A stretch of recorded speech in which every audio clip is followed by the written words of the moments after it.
প্রিয় দর্শক, মধ্যপ্রাচ্যের রাজনীতি কখনোই সোজা রেখা ধরে চলে না।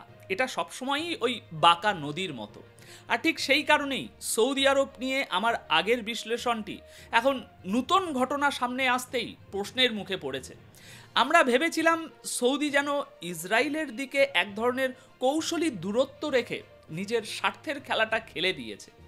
মনে হয়েছিল সৌদি আরব যেন ইসরায়েলকে টেবিলে বসিয়ে রেখে পাশের ঘরে আমেরিকার সাথে কোনো দর কষাকষি করছে। কিন্তু বাস্তবতা খুব দ্রুত বদলে গেল। সন্ধ্যা গড়ানোর আগেই রাজনৈতিক মানচিত্রে এমন এক পালাবদল ঘটল যা পুরো হিসাবটাই বদলে দিল। যেখানে আমরা আগে ভেবেছিলাম যে রিয়াদ তেল দিয়ে আগুন নেভাচ্ছে, সেখানে এখন দেখা যাচ্ছে ওই একই আগুনকে নতুন জ্বালানি যোগাচ্ছে ওয়াশিংটন। কারণ মধ্যপ্রাচ্যের রাজনীতি এখানে ঘন্টায় ঘন্টায় বদলে যায়। দর্শক, ডোনাল্ড ট্রাম্প ইসরায়েলের জন্য মোহাম্মদ বিন সালমানের সাথে একটা বড় খেলা খেলে দিয়েছেন।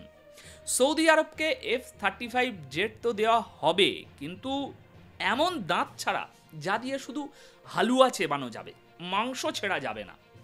আজ 20 নভেম্বরের আল মায়াদিনের একটি রিপোর্ট এই পুরো গল্পের উপর থেকে পর্দা সরিয়ে দিয়েছে। ডোনাল্ড ট্রাম্প সৌদি আরবকে সেই F-35 যুদ্ধবিমানই দিচ্ছেন যার ধারালো নোক আগে থেকেই কেটে ফেলা হয়েছে, যাতে ইসরায়েলের সামরিক শক্তি অর্থাৎ আকাশে তার শ্রেষ্ঠত্ব কোনোভাবেই প্রভাবিত না হয়। ইসরায়েলের সেই ক্ষমতা যেন সমস্ত পরিস্থিতিতে বজায় থাকে। দর্শক, এই ডাউনগ্রেড করা F-35 জেটের দুর্বলতাগুলো জানলে আপনি অবাক হয়ে যাবেন।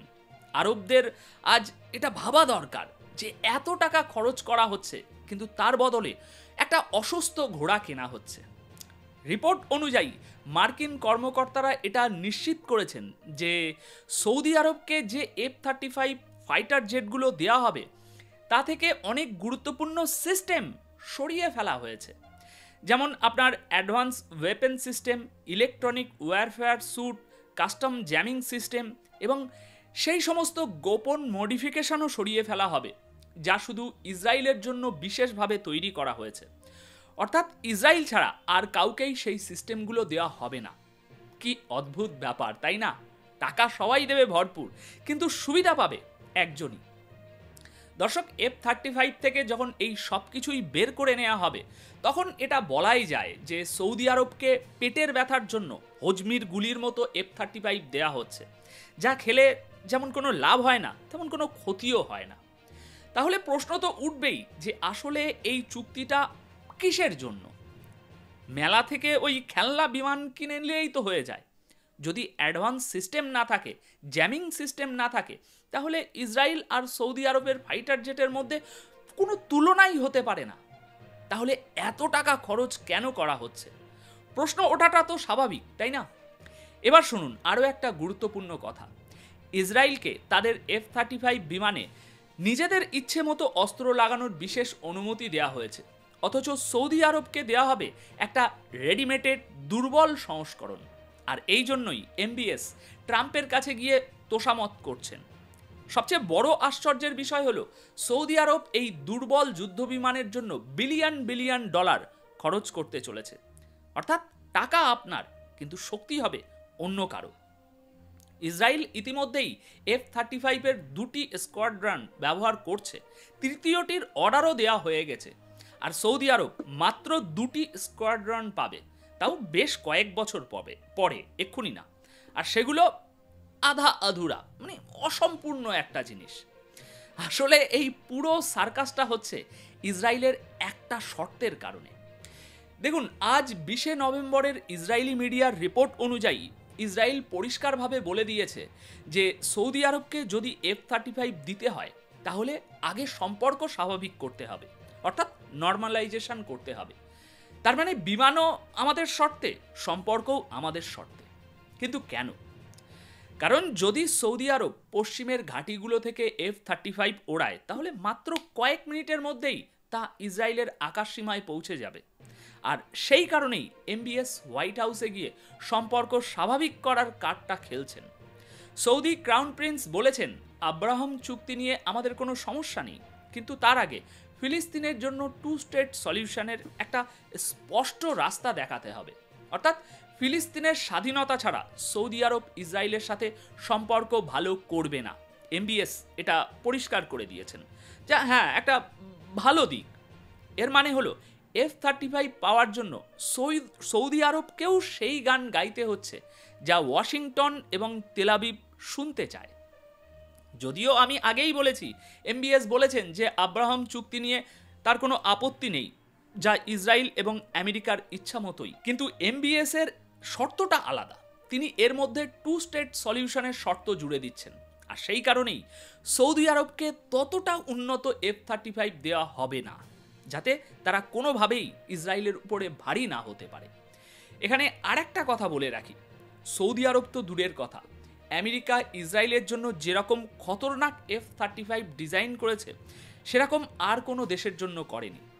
এখন দর্শক, এই পুরো খবরের সারমর্ম হলো সৌদি আরব F-35 অবশ্যই পাবে, কিন্তু সেই F-35 নয় যা আকাশে শত্রুর মনে আতঙ্ক তৈরি করে, বরং এটা এমন একটা সংস্করণ যার নখ আগেই উপড়ে ফেলা হয়েছে, যাতে আকাশে ইসরায়েলের রাজত্বে সামান্য আঁচড়ও না লাগে। জানি না এই এমবিএস এই চুক্তির জন্য বেশি উদ্গ্রীব ছিল নাকি বাধ্য ছিল এই চুক্তিটা করতে। এবার আসা যাক আরেকটি গুরুত্বপূর্ণ খবরে, যেখানে আমেরিকা আছে তবে এবার ভেনিজুয়েলার সাথে। মার্কিন প্রেসিডেন্ট ডোনাল্ড ট্রাম্প সিআইএকে ভেনিজুয়েলায় গোপন অভিযান চালানোর অনুমতি দিয়েছেন। নিউ ইয়র্ক টাইমসের রিপোর্ট অনুযায়ী এই পদক্ষেপ ভেনিজুয়েলার প্রেসিডেন্ট নিকোলাস মাদুরোর উপর চাপ বাড়ানোর জন্য এবং ওই অঞ্চলে সম্ভাব্য সামরিক অভিযানের জন্য আমেরিকার প্রস্তুতির একটি অংশ। রিপোর্টে বলা হয়েছে যে আমেরিকার বিমানবাহী রণতরী এই মুহূর্তে ক্যারিবিয়ান সাগরে ভেনিজুয়েলার উপকূলের কাছেই অবস্থান করছে, আর এরই মধ্যে ওয়াশিংটন ভেনিজুয়েলার পরিস্থিতিকে নিজেদের অনুকূলে আনার জন্য সিআইএর গোপন পরিকল্পনা অনুমোদন করেছে। এখন সিআইএর অপারেশন কেমন হয় তা আপনারা ভালোই জানেন। তাহলে কি নিকোলাস মাদুরোর জীবনের উপরেও কোনো বিপদ হতে পারে? বলা মুশকিল। এদিকে রাশিয়ার ড্রোন ও মিসাইল হামলায় ইউক্রেনে ব্যাপক ক্ষয়ক্ষতি হয়েছে। গতকাল ইউক্রেনের বিভিন্ন শহরে রাশিয়ার ড্রোন ও মিসাইল আবারও হামলা করেছে, ধ্বংসলীলা চালিয়েছে। এই হামলায় কমপক্ষে 20 জন নিহত এবং 115 জন আহত হয়েছেন। সারা দেশে বিমান হামলার সতর্কতা জারি ছিল। ইউক্রেনের প্রতিরক্ষামন্ত্রীর মতে রুশ হামলায় 2টি 9 তলা আবাসিক ভবন মারাত্মকভাবে ক্ষতিগ্রস্ত হয়েছে। এর মধ্যে একটি ভবনের 3য় থেকে 9ম তলা পর্যন্ত পুরোটাই ধ্বংস হয়ে গেছে এবং বহু মানুষ প্রাণ হারিয়েছে। এখন শেষ করার আগে আরেকবার আমরা যদি F-35 নিয়ে কথা বলি, তাহলে তা নিয়ে সোশ্যাল মিডিয়ায় নানা ধরনের আলোচনা চলছে। বিভিন্ন ছবি শেয়ার করা হচ্ছে, যেখানে F-35কে আরবদের কালো জুব্বার মতো ফুলে থাকা অবস্থায় দেখানো হয়েছে, আর বোঝানো হয়েছে যে F-35 এখন আরবি হয়ে গেছে। এইভাবে কিছু মানুষ সৌদিকে ট্রোল করছে, আবার কিছু মানুষ সমর্থনও করছে। একটি এআই দিয়ে তৈরি করা ছবি এখন বিশেষভাবে ভাইরাল হচ্ছে। এতে দেখানো হচ্ছে যে উটের পিঠে সৌদি আরবের ধনরত্ন বোঝাই করা আছে, আর সেগুলো আমেরিকার দিকে যাচ্ছে এবং রাস্তায় কিছু কুকুর ঘেউ ঘেউ করছে। ইনি সম্ভবত সৌদি আরবের একজন বড় সমর্থক, যিনি দেখাতে চাইছেন যে যারা সৌদি আরব ও আমেরিকার মধ্যে এই চুক্তির সমালোচনা করছে তারা আসলে রাস্তার কুকুর, যারা শুধু ঘেউ ঘেউ করে, তাতে কিছু এসে যায় না। সৌদি আরব শক্তিশালী হচ্ছে। তো এভাবেই প্রত্যেকের নিজস্ব মতামত থাকে, কেউ বিরোধী কেউ সমর্থক। আর বিরোধী হোক বা সমর্থক, কিছু মানুষের মধ্যে অদ্ভুত অন্ধভক্তি দেখা যায়, পাওয়া যায়, তাই না? তো অনেক অনেক ধন্যবাদ এই পুরো প্রতিবেদনের বিষয়ে, বিশেষ করে সৌদি আরবের এই দাঁত নখ ভাঙা F-35 কেনার বিষয়ে আপনাদের কি মতামত কমেন্ট বক্সে অবশ্যই জানিয়ে যাবেন। ধন্যবাদ আপনাদের সকলকে।